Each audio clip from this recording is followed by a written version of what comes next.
C'est un des projets les plus chers et ambitieux créés en Afrique, mais surtout le plus colossal mis en place par un Africain. On parle ici d'un projet d'un montant de plus de 19 milliards de dollars. Pour vous donner un ordre d'idée, cela correspond au PIB de certains pays dans le monde. Ce projet titanesque a été pensé et créé par le milliardaire nigérian Aliko Dangote, l'homme le plus riche du continent africain, dans le but d'aider la population nigériane en particulier et africaine en général. Mais malgré toute cette bonne foi, il s'est rendu compte que le plus grand ennemi au progrès africain, ce sont les Africains eux-mêmes.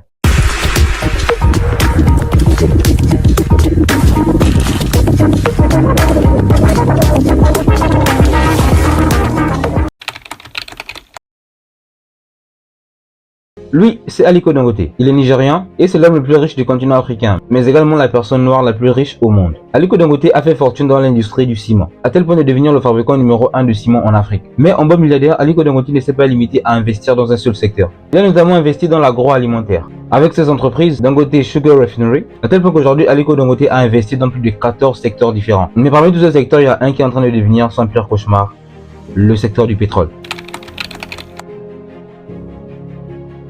Alors il faut savoir qu'en 2016, dans un souci de rendre au Nigeria son indépendance quant à l'exploitation et au raffinement de son pétrole, Aliko Dangote décide de lancer la construction de la plus grande usine de raffinerie en Afrique.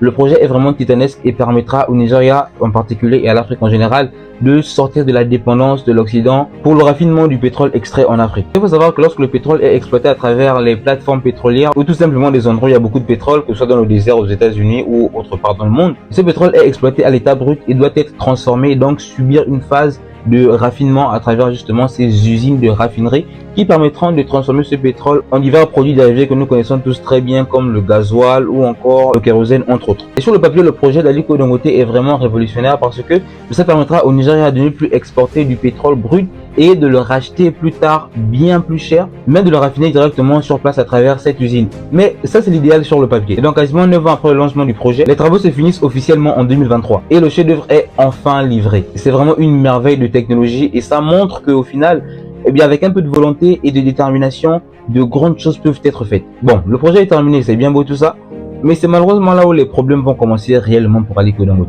Je viens de vous le dire tout à l'heure, pour que l'usine d'Aliko Dangote puisse raffiner du pétrole, il a besoin que du pétrole brut lui soit vendu par le Nigeria directement sur place. Mais une fois qu'Aliko Dangote termine de construire son usine, le gouvernement du Nigeria refuse de le livrer le pétrole dont il a besoin afin de pleinement lancer ses activités. Alors je sais que vous posez sans doute la question comme moi, mais comment est-ce qu'il a pu lancer ce projet s'il ne s'est pas assuré à l'avance que le gouvernement lui livrerait tout le pétrole dont il a besoin?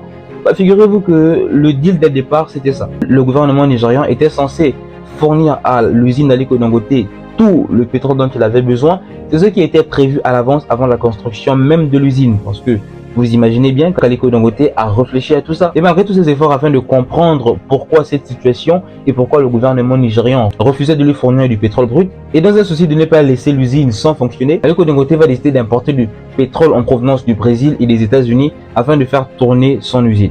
La raffinerie a dû importer du brut américain et brésilien.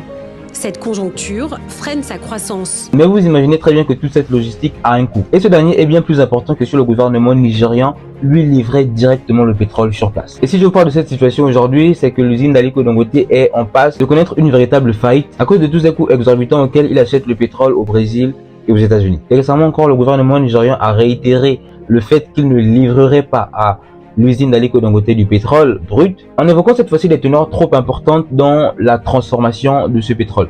La société du milliardaire est confrontée aussi à une autre difficulté, la qualité de sa production.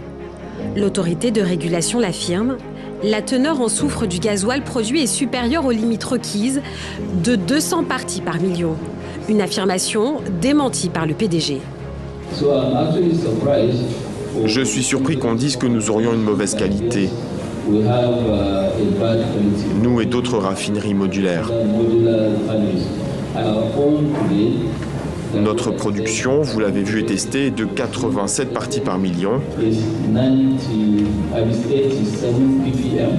Au vu de cette situation, je me pose véritablement la question de savoir jusqu'à quand les États africains continueront de mettre des bâtons dans les roues aux personnes qui veulent réellement développer le continent africain. La mafia du pétrole est pire que la mafia de la drogue. Dans la drogue, vous savez qui vous combattez. Mais dans le pétrole, vous ne le savez pas. Ni à l'intérieur, ni à l'extérieur, même au sein de l'entreprise. Je peux vous dire que je suis sûr à 100% qu'ils ont peut-être même infiltré des gens. C'est ainsi qu'ils opèrent, mais vous savez, c'est regrettable et c'est une honte nationale pour nous qui essayons de résoudre le problème des files d'attente pour le carburant depuis 1972. Ici, on a une personne, un milliardaire qui fait tout pour le développement du continent africain, mais on se rend compte que l'État nigérian fait tout pour lui mettre les bâtons dans les roues. Malgré que ce projet colossal permettra de créer des centaines de milliers d'emplois, le gouvernement nigérien refuse de voir les choses de cette manière-là. Je pense que c'est tout simplement honteux de faire barrage à ce genre d'initiative et d'empêcher l'Afrique de réellement être indépendante par rapport à ces hydrocarbures. Tout ce que j'espère, c'est que le gouvernement nigérien reviendra à la raison dans le but enfin de permettre à l'Afrique d'être indépendante par rapport à la transformation de ces hydrocarbures.